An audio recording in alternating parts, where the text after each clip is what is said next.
mysterious man once asked a question, long thought to be unanswerable. How much wood would a woodchuck chuck if a woodchuck could chuck wood? And today, we will attempt to get closer to the true answer than anyone has before. Yup, we're in for a very weird video today.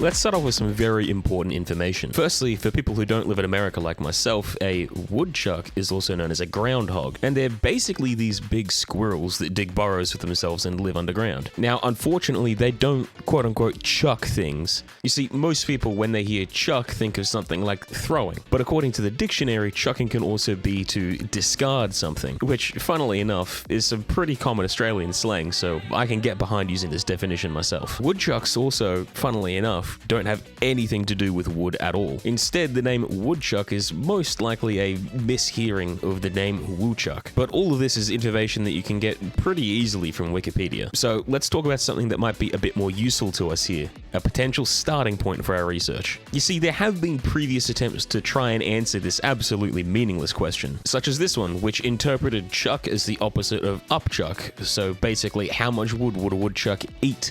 And for those of you that are curious about this, it ended up being roughly 362 centimeters cubed. And although interesting, this doesn't exactly follow the definition that we laid out before. Instead, an answer that's more relevant to us comes from Richard Thomas in an article from the Associated Press. Published in 1988, he arrived at the conclusion that a woodchuck could move about 700 pounds on a good day. But honestly, the calculations listed in the article don't seem to properly add up. To start, he pulls up a random 35 square feet figure, which has basically no backing behind its measurement, at least none that can be seen within the article itself. Not to mention it, this ends up being a measurement of surface area, not volume. Now, this could easily be a mistake made by Richard Thomas, or maybe the writer of the snippet, who really knows. But for the sake of having a good script for this video, whenever I reference Thomas, please understand that any errors or mistakes that I point out could easily have been made by the Associated Press as well, so blame them collectively. And there's also an extra statistic in here that claims that 20 pounds is the weight of a square foot of soil, which has no backing again. And just in general, this unit of measurement doesn't make any sense. There's no height limit for a square foot of soil. So we're going to need to build up a fair amount of knowledge in order to get this question answered properly, and probably make a lot of guesses and assumptions along the way,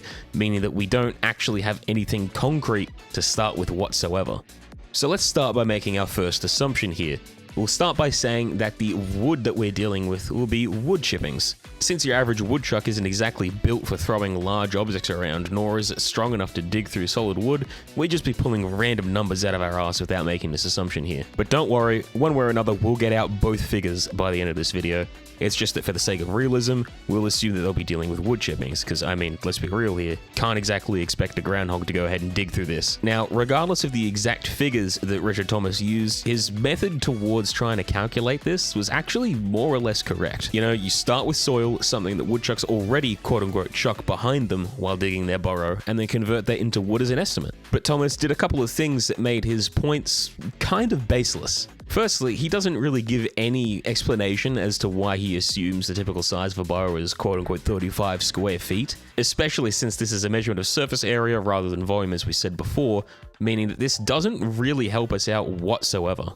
And finally, the point that I have the most issues with, he provided no solid time frame. This 700 pounds could have easily been moved in a single afternoon or over the course of a couple months.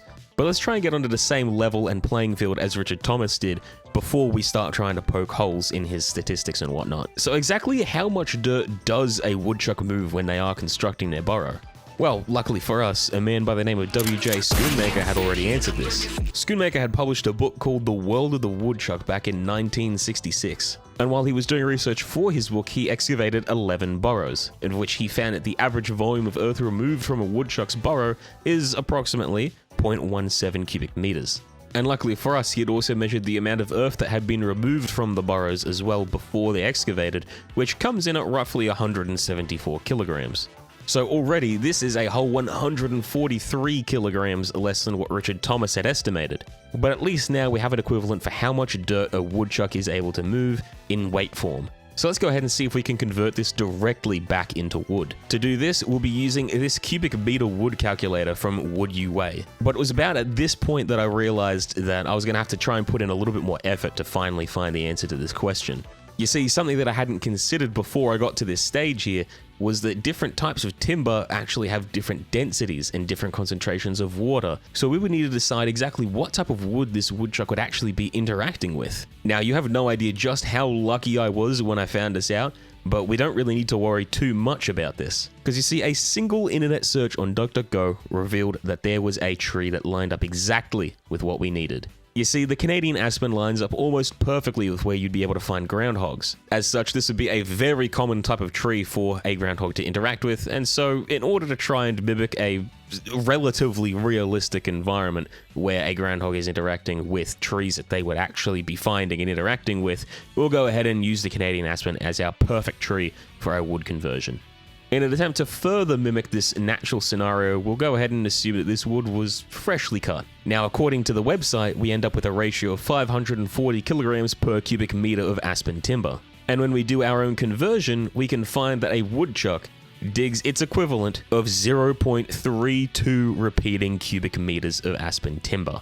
So now we are finally on the exact same page that Richard Thomas was on. We have a measurement of wood in terms of weight compared to their burrow. But honestly, I think we need to go further. Sure, an equivalent amount of wood per burrow is a very solid representation of how much wood a woodchuck would be able to chuck, but I want something a little bit more concrete. No, not that kind of concrete. Cement, that's concrete, baby. Anyway, we're gonna need to get a proper time frame if we really want to get a solid answer for our question. And right now, with all of the information that we have at hand, the best way to do this would be to find the average time that a woodchuck would spend on their burrow. Now, this is where we start to run into some issues, because you see, there aren't exactly many studies on how quickly a groundhog constructs their burrow, especially scientific ones. And after quite a lot of digging through information and resources on the internet, the absolute closest to a solid and concrete fact that I could get about this was one specific reference from a website called Ranger Nick, which says that a fully grown groundhog can apparently, quote-unquote, dig a 12-foot burrow in only a few hours. Now, honestly, this is not the most scientific measurement that I've seen in my life. There's no specification and there's no precision in this whatsoever, so we're going to have to take a couple of creative liberties in order to get somewhere with this. We'll also need to make some assumptions on whether or not this is a fully constructed burrow or just the entrance to a more regular one.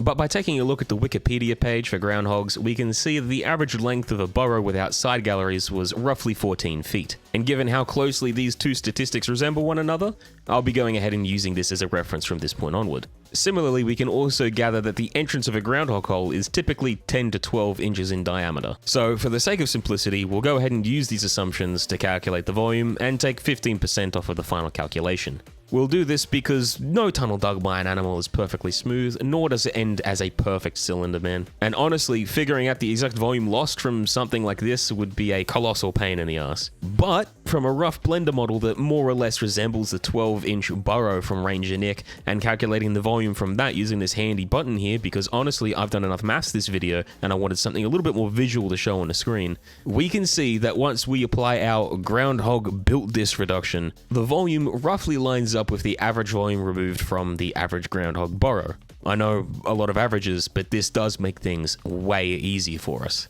Because now, using the power of assuming, we can say that it took a few hours for the fully grown groundhog to dig their 12-foot average burrow. Now, as I said before, a few hours isn't exactly scientific. So we'll more or less have to assume the time frame that Ranger Nick was speaking of. Now, this does mean that we will be calculating a range with an upper limit and a lower limit instead of a solid and concrete one-liner statistic.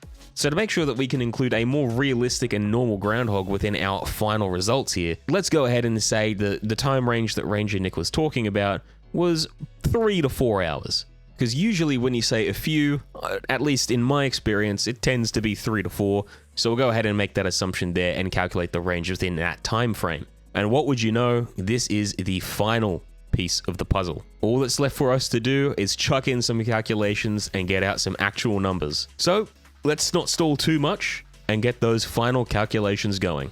Taking the average weight of dirt that the groundhog removes to make its burrow and dividing it by 3 hours for our upper limit and 4 for our lower, we find that our average groundhog is capable of chucking 43.5 kilograms to 58 kilograms of dirt per hour, 0.725 kilograms to 0.966 repeating kilograms of dirt per minute, and 12 to 16 grams of dirt per second. Which means that theoretically speaking, the optimal no breaks, no sleeps Chad of a groundhog can move 1,392 kilograms of dirt every single day. And now converting all these weights into wood volumes and then seeing how much of this wood this is as both a solid block of wood and wood chippings, we'll go ahead and use our beautiful ratio of 540 kilograms per meters cubed of aspen wood and 43.5 kilograms to 58 kilograms being chucked every hour. We end up with a woodchuck being able to chuck anywhere from 0.1 meters cubed to 0.08 meters cubed of Canadian aspen wood per hour. In other words, 1.93 meters cubed to 2.57 meters cubed of aspen wood per day. Now, these measurements are as solid wood blocks, completely solid. So it's not exactly realistic to expect a groundhog to be able to dig through this or to move it or to chuck it or anything realistically. So let's go ahead and convert these into wood chippings so that way our beautiful little groundhog can move these around. Now, based on this report from the Forest Research, we can see the expected volume expansion factor for different methods of chipping wood. And as we can see over here, these figures came from various different studies and papers, so these are very trustworthy figures here. Now, honestly, I've had enough averages, so let's just pick 2.5, considering that it comes up a lot here, especially looking at the generic chippings, considering that that's going to be what we're after regardless. So let's use that for our absolute final calculation and convert this solid block of aspen into something our groundhog might actually be able to work with. And so, ladies and gentlemen, the final calculations, the final figures of the day are here. Exactly what you've been waiting for as an answer to how much wood would a woodchuck chuck if a woodchuck could chuck wood. We end up with your average groundhog being able to chuck anywhere from 0.27 meters cubed to 0.2 meters cubed of Canadian aspen wood chippings per hour, or 6.5 meters cubed to 4.8 meters cubed of Canadian aspen wood chippings per day. And so, we've done it. We've finally arrived at the end of our question. A riddle which is said to beat the Sphinx since it's still unanswered. And yet, here we are, staring at these beautiful figures at the end of a long, long day. It might have taken some game theory level approximations, estimations, and conversions, and trust me, at some point I was fully prepared to go ahead and count pixels and convert them to height and width just like the good old days. And it may have also taken some ideal conditions with wood chippings and whatnot, but at the end of the day, we finally have at least some idea of how much wood a woodchuck would chuck if a woodchuck could chuck wood.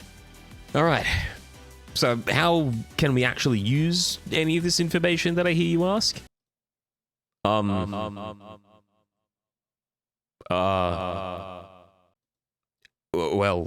I guess if your man or girl is covered in fur, digs complicated underground burrows, and absolutely fucks up your garden, then I guess be prepared for 6.5 cubic meters of aspen wood to show up one morning. I don't know, man. I got no idea.